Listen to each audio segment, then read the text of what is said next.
And now, live from RSN Studios, it's Stay Awake with John Thomas Hill. Well, we're actually at a time where you have to basically stay awake. It is just midnight here on the East Coast. And my name, of course, is John Thomas Hill. And it's Saturday Night Sports Talk here on Stay Awake with John Thomas Hill on the RSN Radio Network.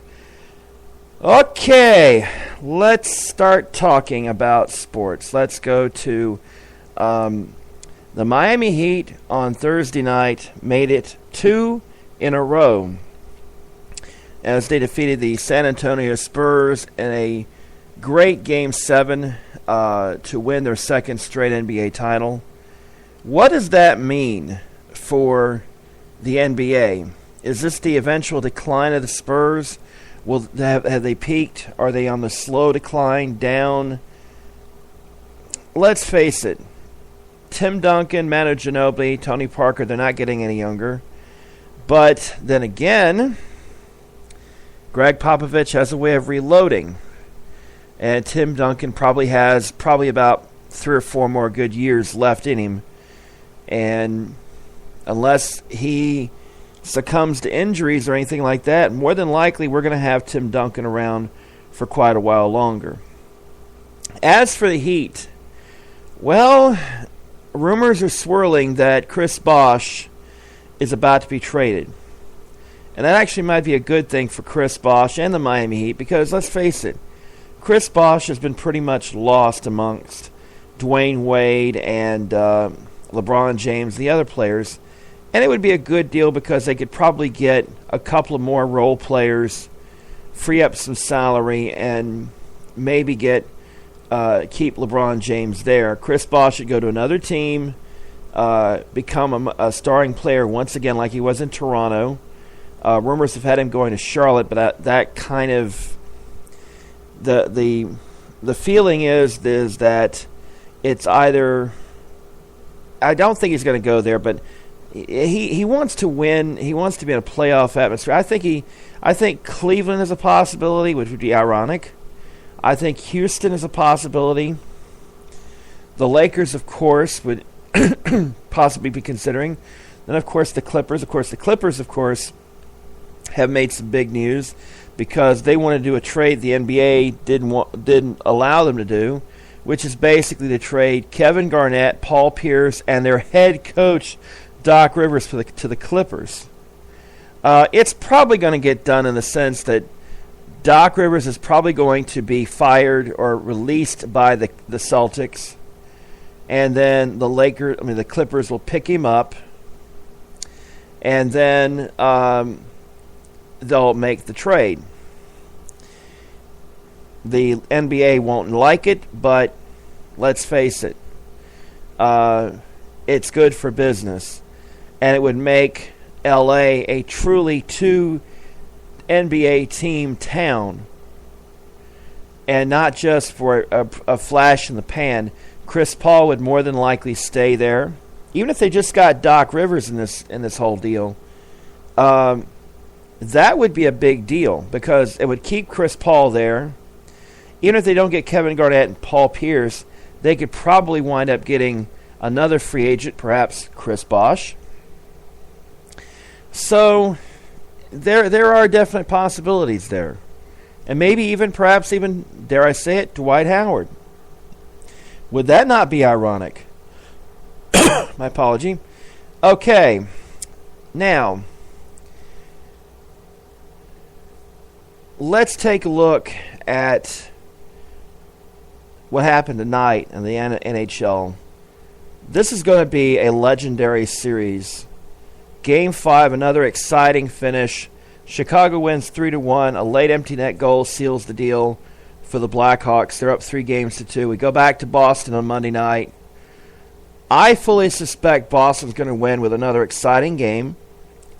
And, pardon me, and we're probably going to see a Game 7 on Wednesday night in Chicago.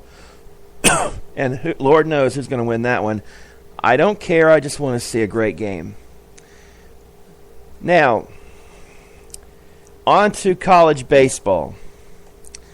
Disappointed that my Tar Heels didn't make it to the finals of the College World Series, the final series of best of 3.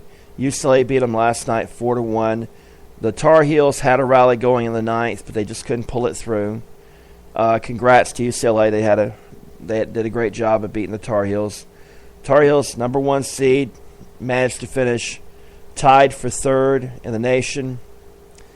You know, it sucks that you can't win the national championship, but I'll take it, you know. I will say this, though. Wasn't that long ago that the College World Series was starting around Memorial Day? And now they've added a month onto the college baseball season, which sort of is understandable because college baseball is starting to get more popular, especially in the northern states where, you know, basically, you know, for the most part, until about March or so, it's still rather cold and snowy in a lot of these places. So they've got to, you know, they got to make it to where at least the northern states would have at least decent weather to have a decent season, to where they can make some money and attract some recruits and such. College baseball really needs a big contract, and they're not going to get it with ESPN. The only way they're going to break out and become as big of a sport as college basketball and college football is if A, they convince ESPN to move some of the games to ABC, or, and this is a potential right here, give NBC or CBS some college baseball games. And this is where CBS Sports Network and NBC Sports Network falls in. Think about this. Generally, Fox doesn't really do too well. They do okay, but they don't do too hot with early baseball season games. It's not like in the old days where the game of the week was the only baseball game you generally could see unless you were in a major market and had a team. Nowadays, you pretty much watch baseball every night if you have MLB Major League Extra Innings, or if you have a plan on your phone or whatnot. So you pretty much can watch a baseball game anytime you want to. So Fox Sports having it, you know, it's a good idea, but, you know, I don't really know how much longer they're going to be able to really support that, because it used to be they wouldn't start until June after the NBA playoffs were over with. Now they're doing it the whole season, which is the way they used to do it back in the day. Although I think they should be doing a doubleheader. That I think would actually be better for them, but what do I know? But here's the thing about college baseball. Right after the Final Four is over with, you have, my apology, you have a dead period in sports for all intents and purposes for most people. The NBA playoffs and hockey, unless you're a real diehard NBA fan or NHL fan, you usually don't really follow the playoffs until the semifinals and the finals. So this is a period of time where, you know, baseball slowly starting to get underway. You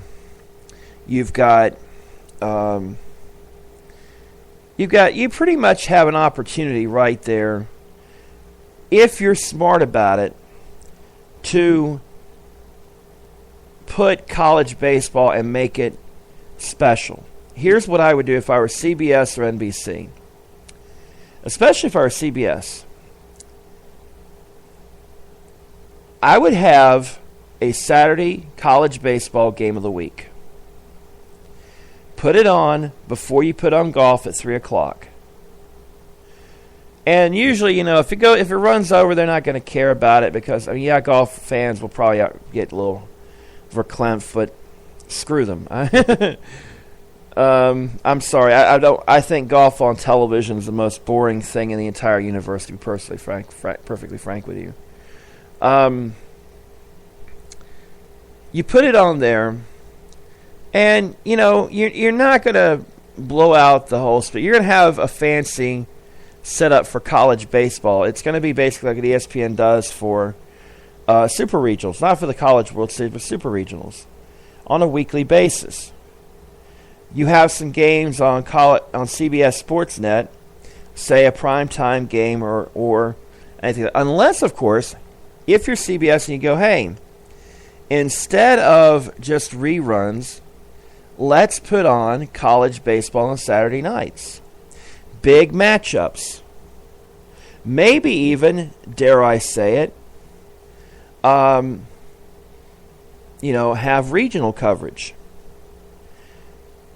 It is a risk, but most people like live programming, especially if it's regional, especially if you have, say, North Carolina taking on NC State next year in a series. In the Southeast, on the East Coast, in the Midwest, you have Texas and Oklahoma. In the Midwest and out west, you have, say, UCLA and Stanford playing baseball. So you've got the potential there, and I'd like to see college baseball really explode. I think it could it's never going to be as big as college football or college basketball for that matter, but it could be a very big sport if it takes the next step and frees itself from ESPN and gives CBS Sportsnet and NBC or NBC Sportsnet that valuable tool to launch themselves into the next. But ESPN's being smart about it. They're trying to lock up all the big conferences and all these minor sports. Especially baseball. College hockey is another matter because college hockey's conferences aren't necessarily the same as the regular sports because not many schools actually play hockey, although, if the NHL and the NCAA will actually work together to promote each other, that might change. There are a lot of colleges that play club level hockey. Pretty much every Division I school plays some sort of club level hockey. Those that don't play already play NCAA hockey. And I've said for years that it would not take much to have these schools that play essentially club level hockey right now move up and play NCAA hockey. And that is essentially what you need to do, is to create sort of an NCAA Division I AA division for big schools who play club level hockey, but who aren't maybe as good enough to play with the big boys yet. I think that could very well happen. It would be interesting because college hockey is very, very cool. It would be a weekend sport, but who knows? Now, this is the time of the year, hockey season's about to end, college baseball season's about to end, the NBA season's over with, where the only sport that's really going on right now is basketball. Baseball. Sorry, baseball. Well, there's NASCAR, but, I'm not a big auto racing fan, and, for all intents and purposes, we're sort of in the doldrums, so to speak. Baseball really doesn't get interesting until August or so. And the fact is, we are looking at a big year coming up. We've got the last year of the BCS coming up. And there's already talk right now about expanding the playoffs. And I think that you could very well see it happen sooner than later. Now,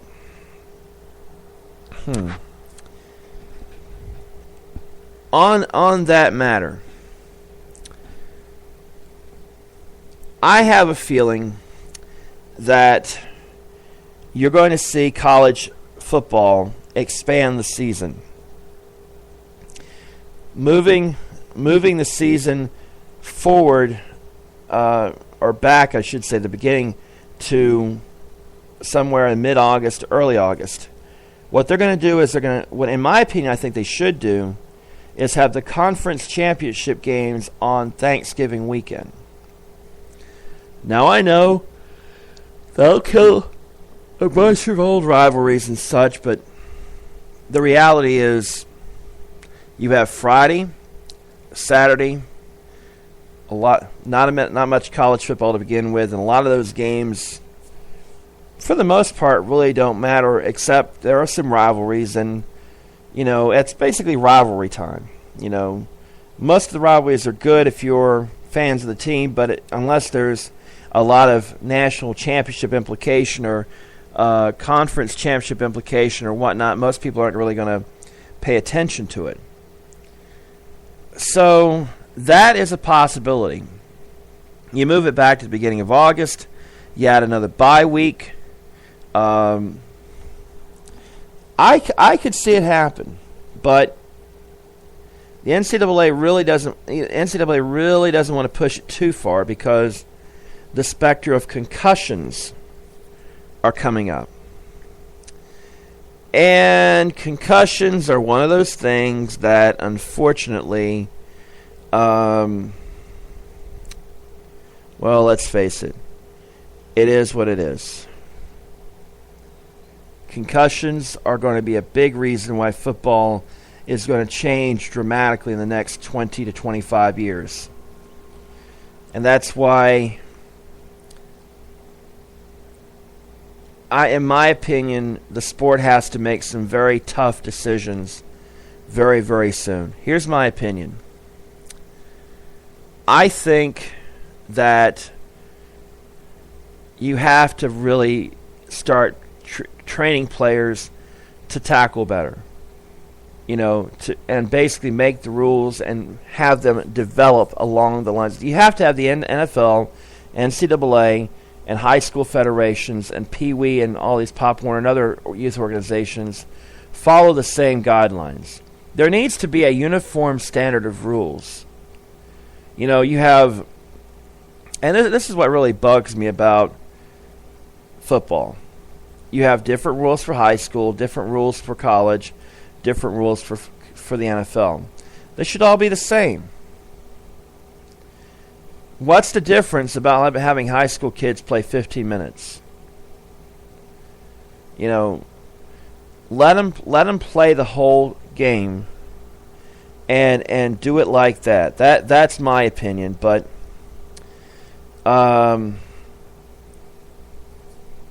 to me, I love football, but I also don't like the fact that I'm seeing so many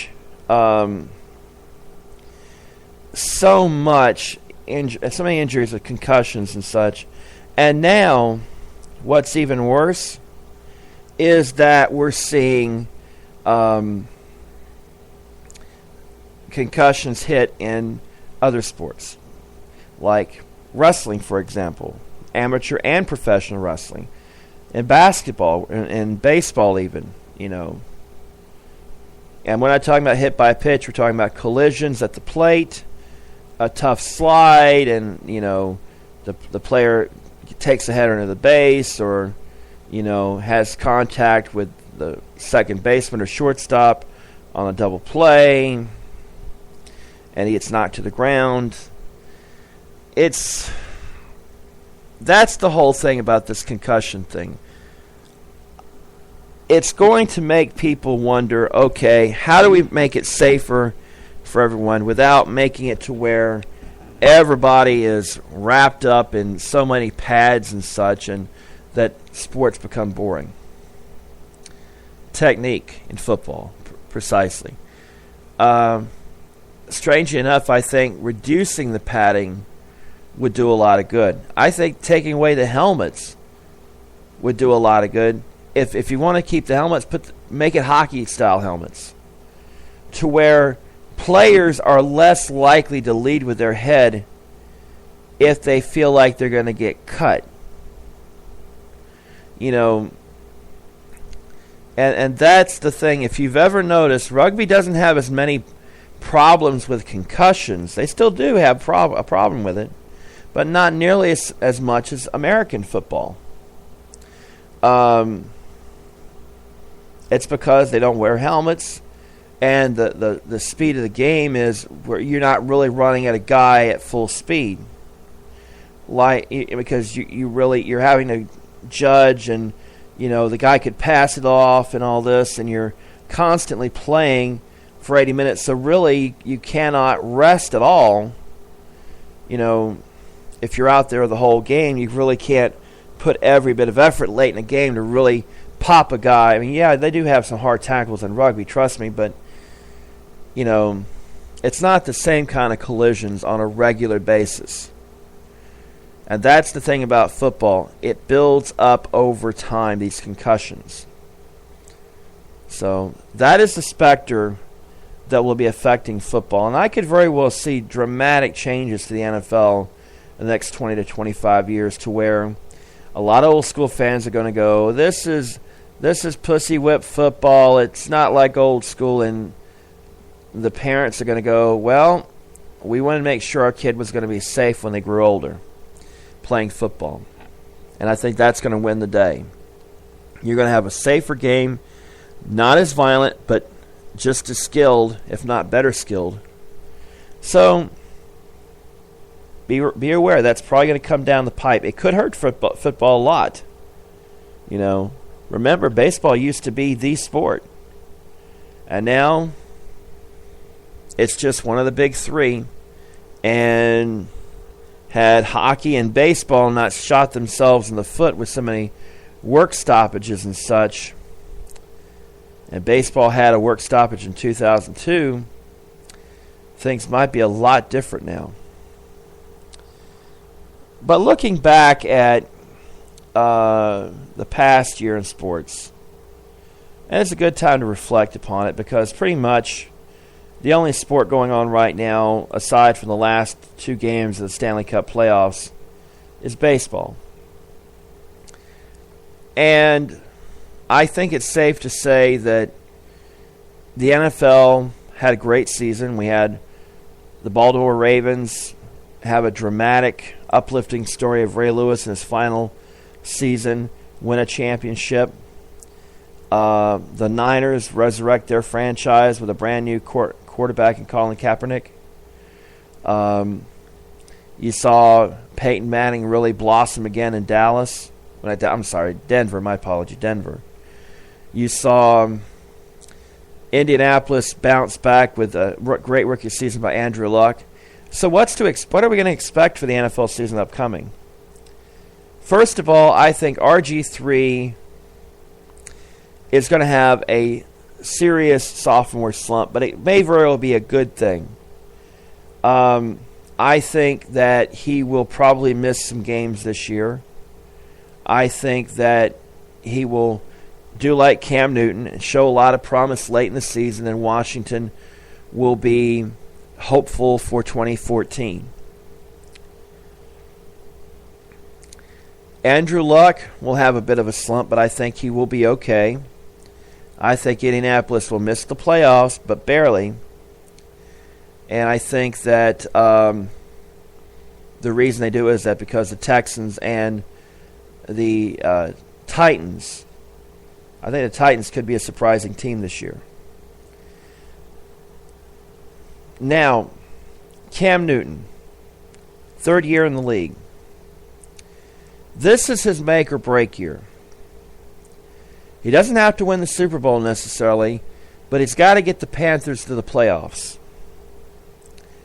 Any way, shape, or form, division title or wild card. Just get them into the playoffs. Because if they have another subpar season, the questions are going to start to come up. Can Cam Newton win the big one when it counts? The honeymoon's almost over in Carolina. This is the season he has to produce. This is a season he has to be a playoff caliber quarterback. And he's shown he's no Vince Young. He's no DeMarcus Russell. Nothing like that. He's actually a guy that may very well have a good career in the NFL. A very good career. Like a Warren Moon or Randall Cunningham. Can he win the title?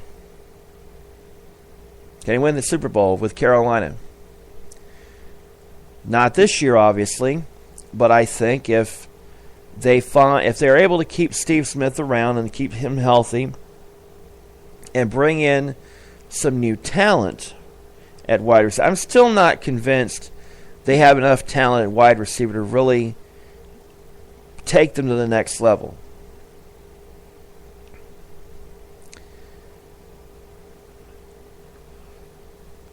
Excuse me. But if the Panthers are going to make a run, they have to shore up their secondary and they have to improve at the wide receiver slot. Other than that, I think they're up front. Their front seven is going to be great. I think the offensive line will be very good. Cam's going to be good. The running game's there. So they just need to make the passing game a threat to allow the running game to really establish itself. So that's my opinion. Excuse me.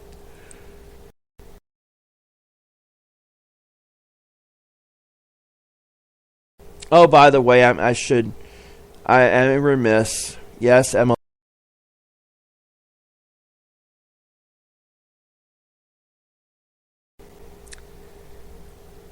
They're still a niche sport. They probably will be a niche sport for many, many years to come. They're not as good as the EPL teams, obviously. But you start seeing in the markets where they're at a passionate fan base with passionate clubs and passionate organized fans getting together and being at these games. A European-style atmosphere at these games, even if it's just 20, 25,000 people at a time, if they're coming out and they're making a lot of noise, that gets you noticed. You know, maybe not necessarily on the big-time sports writers, but in this era of YouTube and internet bloggers and all that, it's getting to get noticed more and more. And MLS is slowly expanding, responsibly expanding, and letting the demand build up. And taking a cautious approach where, unfortunately, like the NASL, they basically went, hey, expansion fee, yes, we'll go over here. Like the USFL did. Okay. All right. It's been a fun time tonight.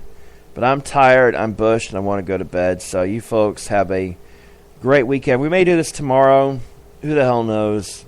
I got a lot of stuff I got to do tomorrow. So, folks, take it easy. Have a great weekend. Good night, good luck, and may the good news be yours.